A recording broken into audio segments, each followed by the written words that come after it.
Olá a todos, sejam bem-vindos ao meu canal, Bruce Explica. O meu nome é Bruno Cancela e hoje vamos falar sobre a asma. Vamos ver o que é a asma, alguns fatores de risco, a fisiopatologia, a clínica, o diagnóstico e o tratamento. A asma é uma condição caracterizada por obstrução da via aérea, que varia espontaneamente ou com o tratamento. A inflamação da via aérea é inerente aos processos fisiopatológicos subjacentes e a clínica é dominada por dispneia e pieira, com diminuição do fluxo aéreo. Quando falamos de asma, é importante diferenciar aquilo que é um fator de risco do que é um trigger. Os fatores de risco colocam o indivíduo a uma maior predisposição para desenvolver a asma. Por outro lado, os triggers são antigénios, condições ou eventos capazes de despoltar os fenómenos observados na asma.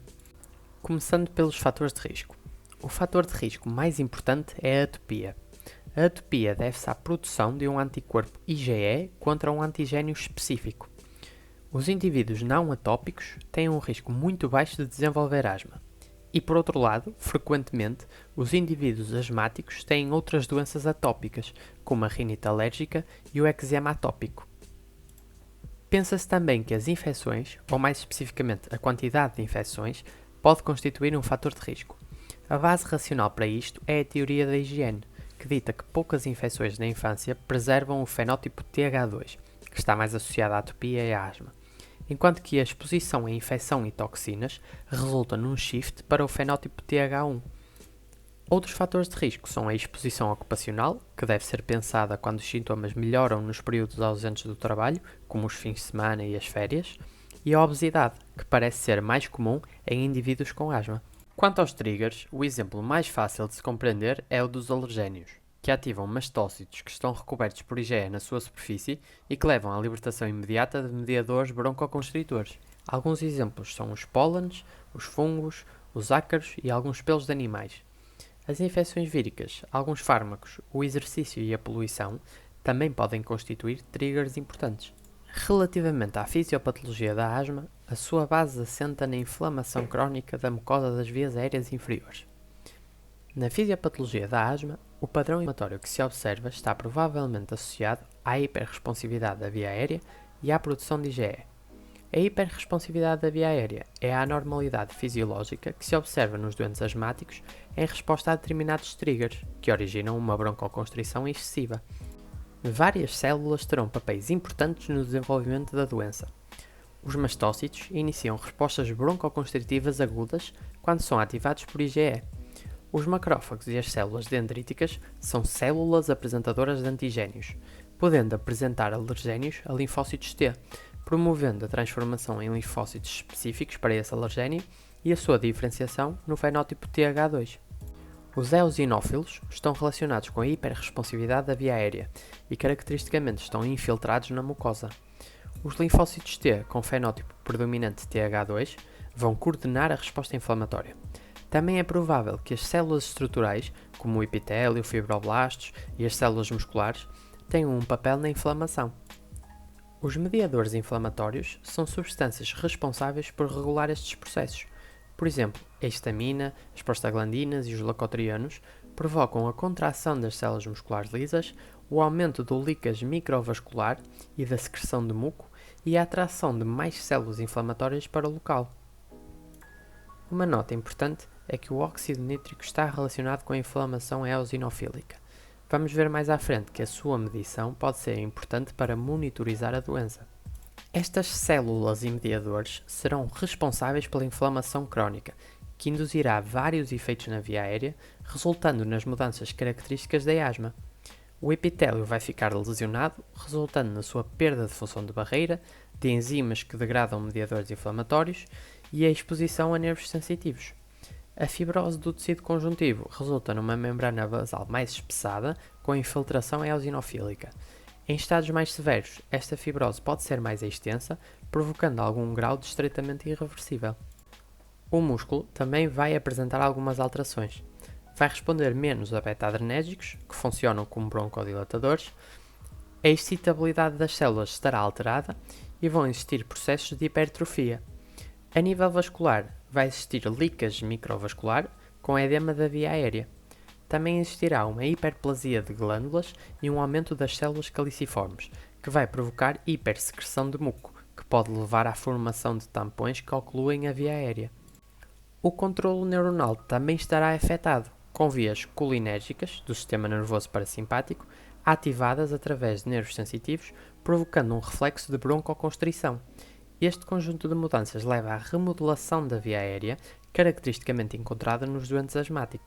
Em termos fisiológicos, estas mudanças traduzem-se em redução no FEV1, redução no FEV1 sobre FVC, que é o índice de Tifenot, e redução no PEF, e num aumento da resistência da via aérea. Vamos ver mais à frente o que é que isto significa. Relativamente à clínica da asma, tanto em termos de apresentação como de severidade, ela é muito variável. Os sintomas característicos são a dispneia, a tosse e a pieira, que têm um caráter variável ou intermitente. Por vezes, os doentes apresentam uma produção de muco aumentada, mas de difícil expectoração.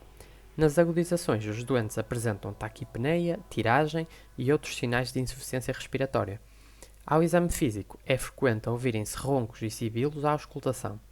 Em casos mais agudos ou severos, pode estar presente hiperinsuflação torácica. Por outro lado, quando a doença está controlada, é frequente o exame objetivo ser relativamente normal. Para o diagnóstico, é muito importante a presença dos sintomas de obstrução intermitente e variável da via aérea, que levam a uma grande suspeita de asma. No entanto, o uso de meios complementares é obrigatório para confirmar o diagnóstico da doença. Os testes respiratórios funcionais, nomeadamente a espirometria, têm um papel fundamental, onde se vai poder verificar a diminuição do FEV1, que é o volume expirado forçadamente no primeiro segundo, no índice de Tifenot, que relaciona o FEV1 com a capacidade vital forçada, e no PEF, que é o pico de fluxo expiratório. Para um melhor entendimento acerca dos testes respiratórios, eu terei um vídeo disponível no Patreon, portanto passem lá caso estejam interessados. Outro aspecto importante de se avaliar na espirometria é a reversibilidade da obstrução da via aérea, que é testada com a administração de salbutamol ou outro beta-2 agonista de curta ação. Considera-se positivo quando se observa melhoria de mais de 12% e 200 ml no FEV1 ou FVC. A pletismografia raramente é necessária, mas quando realizada em doentes asmáticos pode mostrar a resistência da via aérea aumentada, que significa obstrução, e o aumento da capacidade pulmonar total e do volume residual, que confirma a hiperinsuflação. Também é possível testar os fenómenos de hiperresponsividade da via aérea através de testes de broncoprovocação com metacolina. A metacolina provoca broncoconstrição de forma fisiológica, mas consideramos que há hiperresponsividade quando o FEV1 diminui mais do que 20%.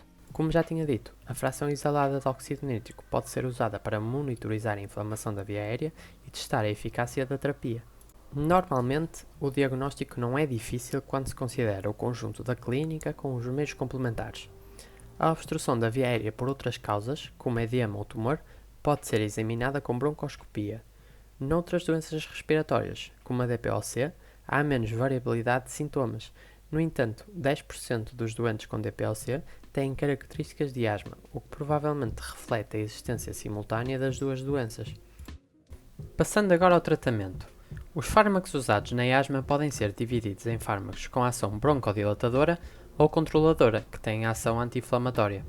Começando pelos broncodilatadores, temos os beta-2 agonistas. O seu mecanismo passa pelo aumento do AMP cíclico, relaxando o músculo liso da via aérea.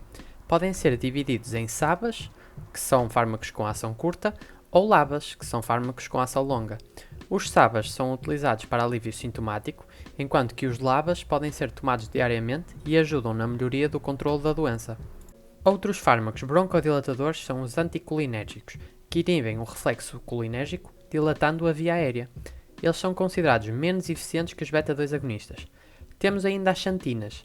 Estes são os menos eficazes e têm mais efeitos laterais, e portanto têm deixado de ser usados.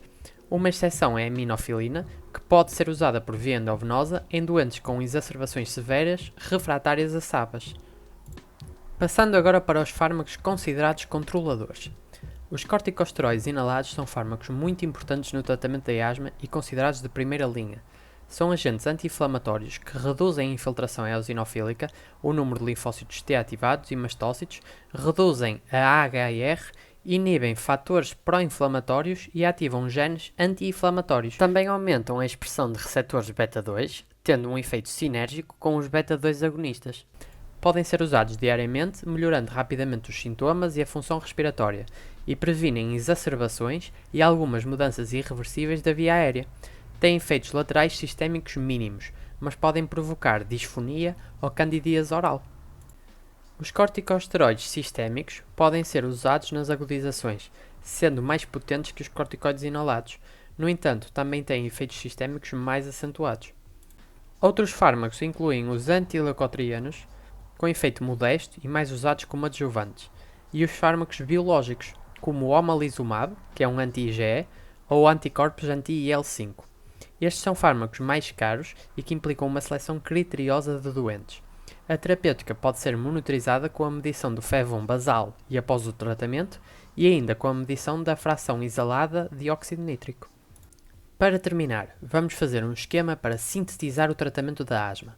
Na gestão crónica da asma, são importantes as medidas não farmacológicas, como evitar alergénios, promover o exercício físico e a imunização contra a influenza e pneumococos.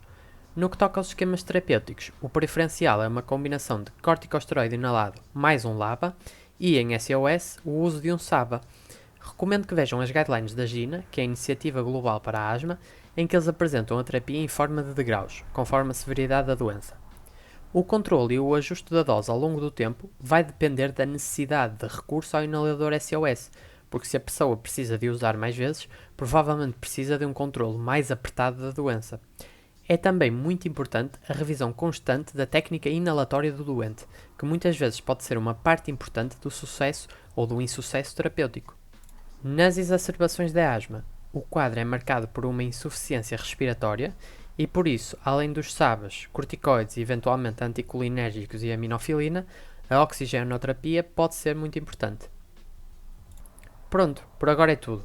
Vimos os aspectos mais importantes sobre a asma, desde a fisiopatologia ao tratamento. Se gostaram do vídeo, não se esqueçam de subscrever o canal, colocar um like e partilhar com os vossos amigos.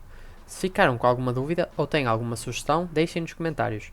Caso queiram apoiar ainda mais este projeto e ter acesso a conteúdos exclusivos, peço-vos que passem na minha página de Patreon. Obrigado, bom estudo a todos e até ao próximo vídeo.